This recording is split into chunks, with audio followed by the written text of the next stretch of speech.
Welcome back, Mistakes listeners. This is Dave, and this is episode 80. This week, Todd and I 2 weeks ago, now 3 weeks ago, Todd and I went to go see Rogue One. And of course, we felt it was necessary for us to get on and basically toot our horn about how we feel about Rogue One. But of course, our bent is always, is this movie good for kids or not? Anyway, it's good to be back, as always, into a new year, 2017, and we've got more episodes looking at you. So sit back, and as always, enjoy the show. Of course, you can follow us on Facebook at Parenting Mistakes. You can follow us on Twitter at Parent Mistakes. And you can email us at hotmail@parentsnake. You can email us at parentmistakes@hotmail.com. And like I said before, and again, I'll say it again, enjoy the show.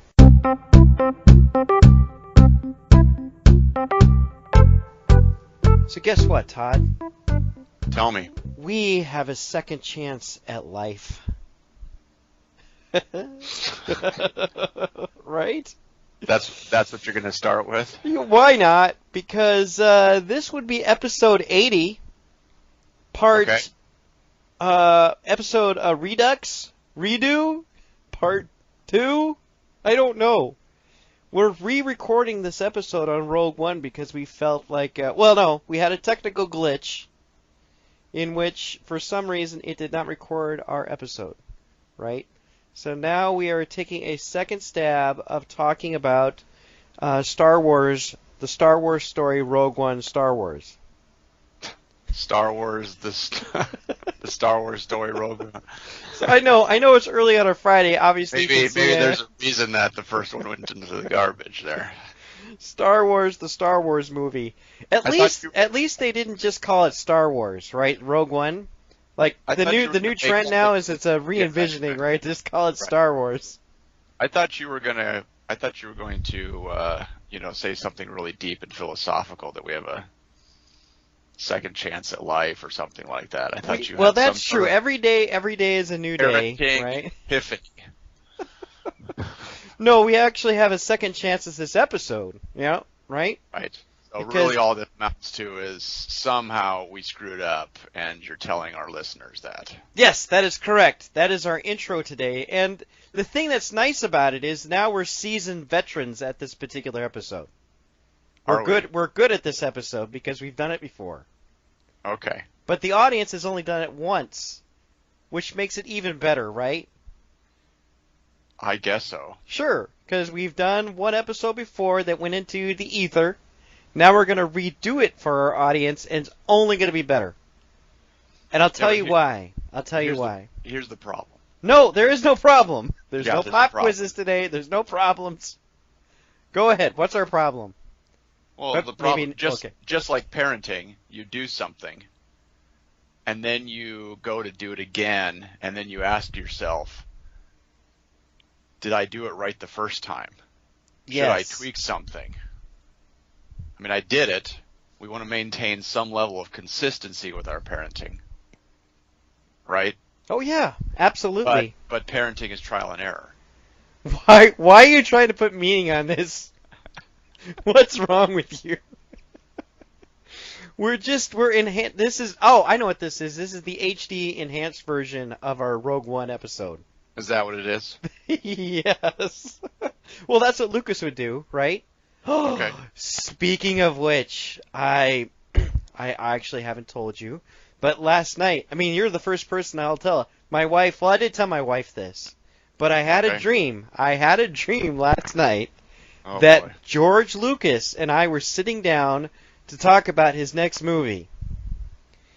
And I was like, oh my gosh, this is a dream come true. I'm actually finally talking to George Lucas, and my daughter woke me up. She came in the room and said, Mama, can I use the iPad? No! George, come back! He was gone in a poopy second. Yep. So there you go. Not that I've ever dreamed about George Lucas before. That was my first dream about George. Right? I mean, he affects our lives almost on a weekly basis. Star Wars, whatever, right? Creepy sounding dream. But I was giving him recommendations for his next movie. Maybe I was in the Dream World connection zone where you can actually talk to your favorite directors and give them ideas. Yeah, except that George Lucas isn't going to be involved in them going forward. So this is his next movie. This is like the. How do you know he's going to make more movies? American Graffiti 2. Oh my goodness. Hey, before we get to Star Wars, I have a parenting update. Oh, go ahead. Okay? Yeah. Well, and this is in the column of our children can continue to surprise us. Yes? Yes. Okay. Constantly, every day I'm surprised, right? Right. True story. Yep. Right. I actually explained to my daughter last week, I said, you're one of the most intriguing people I know because you change, you do something new for me almost every day. That's unexpected. Well, yes, and you're in a phase right now where you've got more, I think you've got more obvious change. Yes, that's true. It starts to get a little more subtle when they're older, as it were. Mm-hmm. So I told you that my son went out for soccer. Yes, you did. You remember this? Yes, I do. He went out for soccer, having never played soccer in his entire life. Right, and he ended up being the keeper. The keeper. Yes. And here's what's funny. He's doing really well. Like people have said, he doesn't look like he is a brand new keeper. He looks like he knows what he's looked like he's been out there for years. Does that surprise you? Not. It doesn't shock me, but it's still always interesting because you think you know. Oh, that's right. Because you were like in our last conversation about this. You're like, well, Jonathan, I think you have your limits here. You've never done it before. You haven't been training for it, and you're just going to go into it. And I know that you and Laura are big time planners. When you guys set out to do something, there's months of discussion and training that are involved to go on just a vacation. Well, that is true. It's more about, and it's kind of this interesting balance with parenting. Like, we want to foster in our kids that childlike innocence, that optimism. I can do whatever I put my mind to. Yeah. You're an American. Yeah. Yeah. But then there's also the flip side of you don't really know what it takes to do this thing. Right. It's the kid wanting to be an astronaut thing. And you say, yeah, you could be an astronaut. That's possible. This is a free country. You could work your way up. Hey, next year people are going to Mars, so yeah. So they say. But you also in the back of your mind say, being an astronaut is a very, very rare job description. Yes. Very rare. There's very few people. Considering we don't really have a shuttle program right now, right? Correct. SpaceX is blowing rockets up, so who knows if we're going to Mars. So, JV soccer is a much smaller hurdle to overcome than astronaut. Yeah. But you still, you sort of like, okay, well, let's see how this goes. And it's gone great. Yeah. So that's fun. No. Sorry. That was a good leap. I like that. Yeah. Sorry. I so let's leap back to astronauts and talk about Rogue One. Okay, that sounds good. Okay, Rogue One, a Star Wars story. Right. Or as I like to call it, Star Wars 3.9. Right. For those of you scoring at home, 4, 5, 6, 1, 2, 3, 7, 3.9. 3.9. Correct. Yes. Or maybe 3.95. I was going to say, you could almost say like 3.99 because it really does link to A New Hope. Right. Now, last time when we did this before, we had talked about spoilers. And again, now this episode is going to be way out there. If you haven't seen this movie, there's definitely going to be spoilers. Hopefully you've seen it. I mean, the whole point behind Parenting Mistakes is to kind of catch people before they take their kids. Correct. To see Rogue One. We're a little bit late on this. So now it's more or less, hey, Dave and Todd talk about the train wreck that's Star Wars Rogue One. It wasn't a train wreck. Sure. Right. We got to focus. We got to focus on the parenting aspect of it. We could discuss it like whether we liked the movie. I saw a friend of mine on Facebook yesterday just absolutely slaughtered it. Thought it was awful. Yeah. Like, but he was talking about science fiction, and I wanted to say, Star Wars is not necessarily science fiction. It's opera. It just happens to be set in space. Right. Star Trek is much more science fiction. They're much more fascinated with the actual physical phenomena. Although Gene Roddenberry would never say that. Never would he ever say that. No, they're really neither Star Trek nor Star Wars are true science fiction. Yeah, we're not examining. This isn't a educational experience. It's still protagonist, antagonist. One thing that George Lucas has said over the years is that what he always says is the special effects are just a tool. It's the story that's important to me. What I'm trying to purvey on the screen. So, his Joseph Campbell bent on the hero's journey is what Star Wars is about. Gene Roddenberry has also said, this is my voice. Yes, it's set in space in the future, but I want you to know that these stories are the things that I've always wanted to say and be told. And I couldn't say them in the 60s on, say, a normal show like Bonanza or something. Correct. But ultimately, and I don't know, we've debated about our relative Star Wars geekness. Yes. How high a level we go up the chain there. I don't know if George Lucas has specifically addressed this, but Star Wars is still generally regarded as being geared towards children, or at least having children in mind. He has said this about the prequels. I am not sure if he has said it about the Central Three, but as far as the prequels is concerned, he has continually said these movies are for kids. Which is interesting if you think about the fact that the prequels are much more political. They're much more, they get more into sort of the minutia of government and bureaucracy and that sort of stuff. Mm-hmm. So let's start with the obvious question. Who should see this movie in terms of kids? Well, when I process it, I was thinking that anybody that sits around in their tweens has the ability to go see Rogue One. I think anybody below that, if we're just cutting to the chase, there's some contextual things about the film that are just kind of rough, right? The opening sequence with Captain Caspian. Cassian. Sorry, not Caspian. Hey, Prince Caspian. Yes. The Tolkien reference, but no, Cassian. He is a rebel, and he sees fit to basically do whatever it takes to continue forth with the rebel agenda, and if that means killing somebody off because he's got information, or actually this guy is wounded, and he realizes if he's captured by the Empire, he'll reveal my secrets or the rebellion secrets, so he just offs the guy. There's no other options for him. It's just a straight, we're going to be killing people because we've got to beat the Empire. We've got to be just as cutthroat as the Empire is, which is kind of the story here. That's what's revealed about the rebels. And I want to say, here's something interesting, Todd, as we get into this today. In our earlier review that did not go out, I was pretty hard on this film, but my heart has changed a little bit on it. Uh-oh. Yeah, I kind of, now as time gone on, I've kind of enjoyed it a little bit more, like processing and thinking about it. And I think what's been interesting is that a lot of the guys that are Debbie Downers on Rogue One, they can't believe, what I've realized is that they've got holes in their theories about why it's bad. Okay. And so I've kind of changed my opinion a little bit on it. But what I haven't changed on it is that it's extremely violent.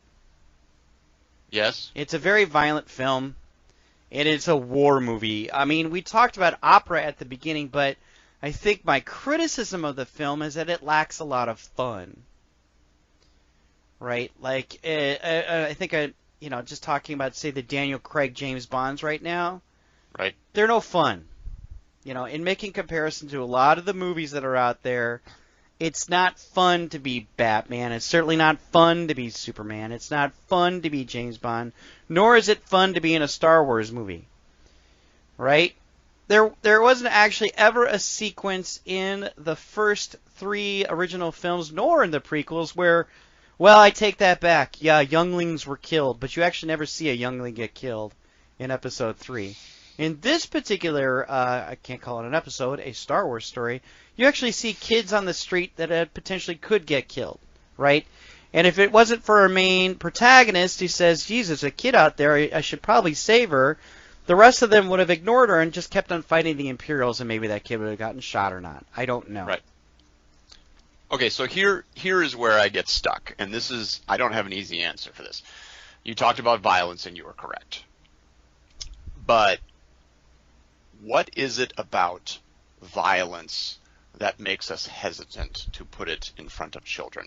Is it the concept of violence, or is it the specific visuals? Because once again, we have very little blood. I don't know if there's any blood.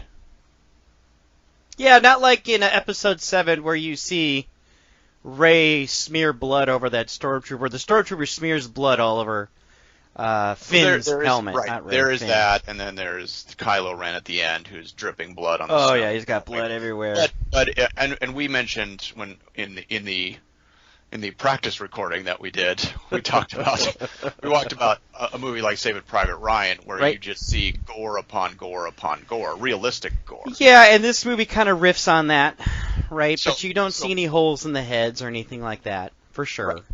My question is, what is it about the content itself that makes us hesitant? It's still, and I hesitate to use this word because it's not really an appropriate way to describe it, but it's sort of clean violence. Like, it's still, you shoot, stormtroopers and they fall down. Yeah. Right. Or there's a bomb that goes off and their bodies sort of go flying through the air and then they just sort of land.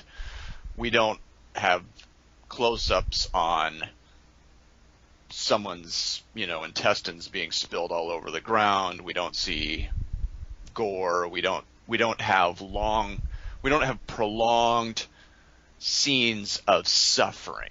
Okay, let me give you two examples. Let me give you 2 examples as to what makes me concerned as a parent, because that's what you're trying to pinpoint here. Yeah. So the movie sets a tone that if a kid had watched Star Wars before, I was always under the impression, and up until now, that the rebels were above reproach, right? They kind of recruited Han Solo, but he became better because he became a rebel, right? Right. In this movie, it sets a tone that the rebels are cutthroat, and that there is death. So that tone has been set. And so when you see that little girl on the street who's in trouble, I know for a fact that my daughters would be heartbroken, right? What's going to happen to her? Is she in trouble? And that might really disturb them, right? I think that's one point, is just disturbing imagery. Now, for a 45-year-old dude like myself, I don't want to see the little girl hurt. But if she got hit, I've got some understanding or backing behind it. Like, okay, it's just a movie. I think for kids under a certain age, it isn't just a movie. It's sort of like a reality for them. That's why when I was watching a movie as a kid, it was always highly more impressionable, and I could watch a Roger Moore James Bond movie and walk out of it feeling, and I know you felt this too, you'd walk out of a movie and you're like, oh, I could be James Bond, right? I think that's a Goonies effect too, like, oh, it'd be so cool to be Data, right? Oh my gosh, all those gadgets are really cool. So I'm much more impressionable at that point. I think the second point is, because of that impression, and that's where I'm leading into, I think you don't want your kids thinking the answer to all of my problems are to beat the living crap out of a stormtrooper with a stick. Right? Here's our heroine. She's going in and she's going to kick beep, right, all over the place. Right? Okay. And I don't want my kids walking out of the film at this point who are very impressionable thinking the answer to all of my problems are getting out my little metal stick or getting my laser gun and shooting everybody. Without context. I think that's the issue. They see the imagery, we see the context. Okay, but even though it's light violence is what you're saying, I'm saying that it's heavy violence for that particular age group. I get that. But again, here's my question. The scene that you're referencing when there's a little girl and she's in the middle of a firefight. Mm-hmm. that particular scene, our heroine still runs out in the middle of a scene where she should have been shot, realistically, and the little kid should have been shot. And they weren't, and she grabbed the kid and run off screen and hand her to her mother, and all is saved. That's still it's a potentially frightening scene for a kid, but it's still resolved very quickly. Right? Yes, and actually what's funny about that, man, you make a reference to Saving Private Ryan, the exact same thing happens in Private Ryan. Remember the French family is trying to give their daughter away to the Americans, right? It's played out much differently. It's kind of crazy. Well, and so that's the question, is that more impactful for a kid than, say, and here's our spoiler alert, the fact that at the end of the film, all the characters that we may or may not have gotten attached to, the quote-unquote good guys, are all dead. They all fall. They establish these characters throughout the film, you know. Mm-hmm. Here's our protagonist, and here's their friend, and now we're adding some secondary characters. They're going to help them. They're going to be a little band of good guys, and they're going to go save the universe, and one by one, we're going to knock them off. Yep. And at the end, the last two, who were the first two, are going to die in a blaze of glory. Right. Not necessarily a blaze of glory. I mean, they're sort of waiting to die. I mean, which again may be better or worse if you think about it. Yeah, no, I mean, you're bringing up a great third point, which is there's the specter of death throughout the entire film. Right. In fact, there's an ending sequence, which I don't want to spoil, but really leads up into episode 4, that if it wasn't in there, I think the movie would have ended on a real dour note. Sure. Right? And for kids who don't understand what episode 4 is, they're like, who is this person? I don't care. Right. All I know is that all the characters that I got really richly involved in with are now dead. Right. Which I don't know if that's as big a deal to kids. I don't know. That's hard to say. Yeah, we talked in the last one. It was like it's a marketing nightmare. I don't think it is. It's Star Wars. No matter what, they're going to make some bucks, and if they're great characters, they're great characters, right? Yeah, I don't think it's a marketing. I don't know if it's a marketing nightmare, but I think that probably did give them a level of pause. Yeah, we're going to kill all these characters. We're going to kill all these characters, particularly because, and I don't know. I mean, in talking to folks that saw the movie, that were surprised that they killed off all of the good guys, I part of me wanted to say, you had to know this was coming. If you've watched the other episodes, you know that this is not going to end well. They could have, the only thing I thought of before seeing this movie is they could have told us that these characters either retired from the rebellion after their good job, or they went off to fight the Empire in a different part of the galaxy. And that's why we don't see them again. So they could have maintained the continuity and not killed everybody off and made it much happier. Yeah, so, I'm just trying to process how they'd work that out. But yeah, I get what you're saying. The point, though, Todd, is that, and I think you'd agree with me, for younger, impressionable minds, say below the tween, and why violence bothers us, is I think there's a lot of disturbing things that occur in this film, right, that end with a crescendo of death.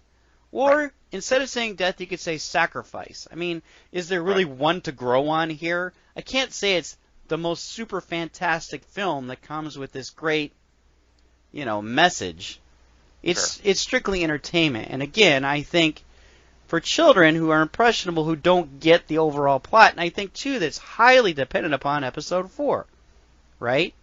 Sure. Like, we know Episode 4 intimately, so we know how this is all going to kind of resolve. Right. And that's why, and what's interesting is that this movie actually makes Luke Skywalker even more of a luminary, right? Because he really is good, and he fights for the right, and when he goes up against Darth Vader now, it's going to have even more impact, right? Because he's not only showing, again, it's funny, because I never really pursued the Rebels. I just always assumed they were just on the level. But now Luke is showing everybody, you know what? we need to bring this all together, and light needs to triumph over dark.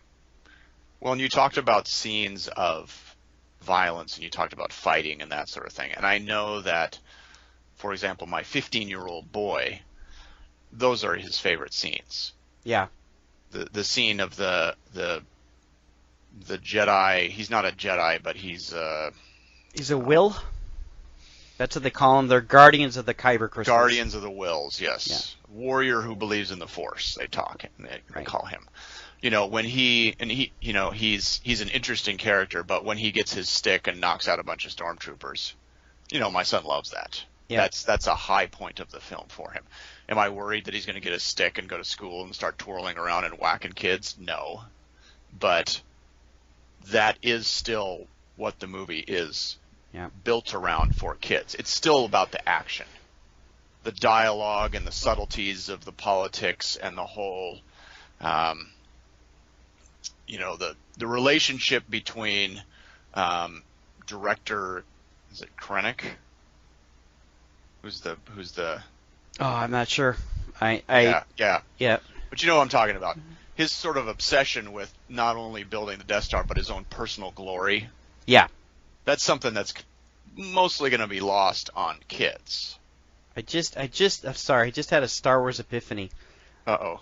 with adding Rogue One to the set now, it makes sense as to why the Rebellion could not actually get the New Republic to work correctly. Because they're corrupt. Well, sure. I'm just saying, like, now it becomes, because I was always at the end of episode 6, like, this is all going to work out because these are the good guys.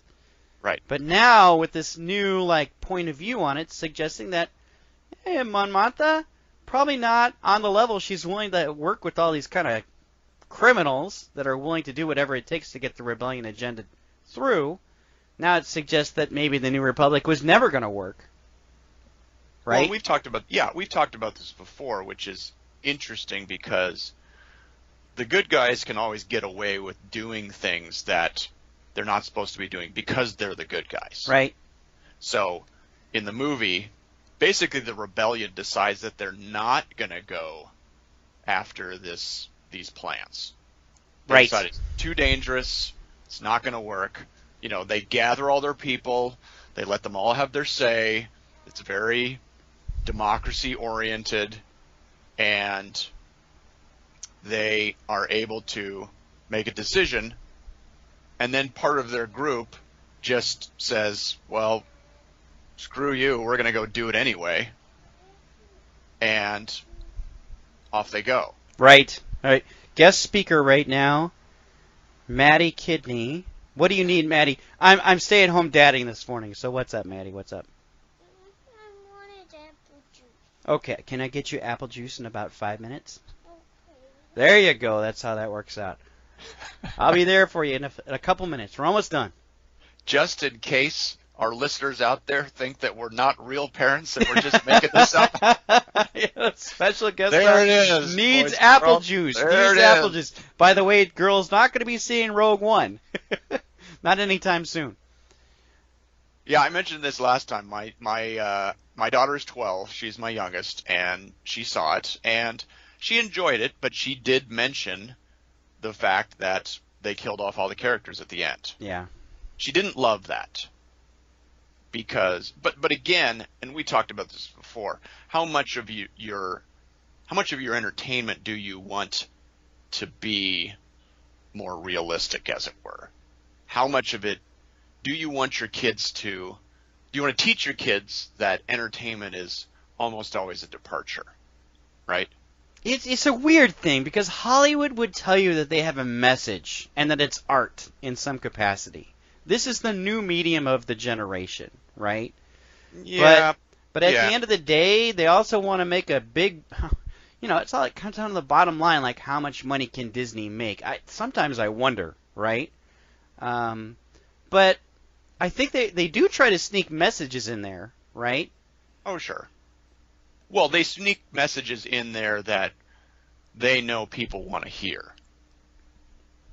Like the reason that a story works is that people, A, want to put themselves into the story, and B, people want to feel like they're on the right side of something. Kinda. Right? This day and age, a little bit different, but yes, I understand what you're saying, right? I mean, even if you're watching Game of Thrones, they still root for Jon Snow, right? Even though everybody's a real fiend in that show. Sure. And you get the same thing with Star Wars, where you know you're supposed to root for the rebellion per se. Yeah. But you also are intrigued by the Darth Vader character, and the scene at the end is really cool. And I wish it wasn't as cool as it was, because those Darth Vader kids are just gonna go berserko. I mean, yeah. Wow, it was. Well, that whole scene was almost worth the entire film for me. I hate Darth Vader. Well, that scene was for the gamers. I'm sorry. That was a gamer scene. It felt like episode 3. It felt like what you would have seen something like a sword fight in episode 3. Holy moly, that scene. But yeah, fun. But that's the biggest, I don't want to get. Yeah, you could actually probably see the guy behind Darth Vader with his gamepad. Oh yeah, absolutely. Well, it still represents a huge. That's the biggest continuity issue, because you go from that to episode 4, where it's Darth Vader and Ben Kenobi, a couple old men poking each other gently. I mean, it's just. Well, but given in light, Ben Kenobi really did destroy Anakin. So Darth Vader's got to have a little bit of trepidation against the I get it. I know. 71-year-old Jedi. Yeah. Right? We can go down the road of the psychology of that. But I think we've nailed it this time in that saying that, and I don't think your question's completely been answered, which is what is it about violence?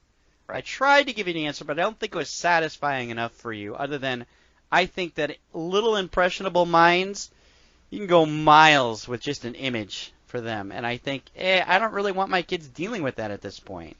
Sure, and that's something that every parent has to answer for themselves, because, again, is your threshold, is it visuals, is it concepts, that sort of thing. I mean, quick story.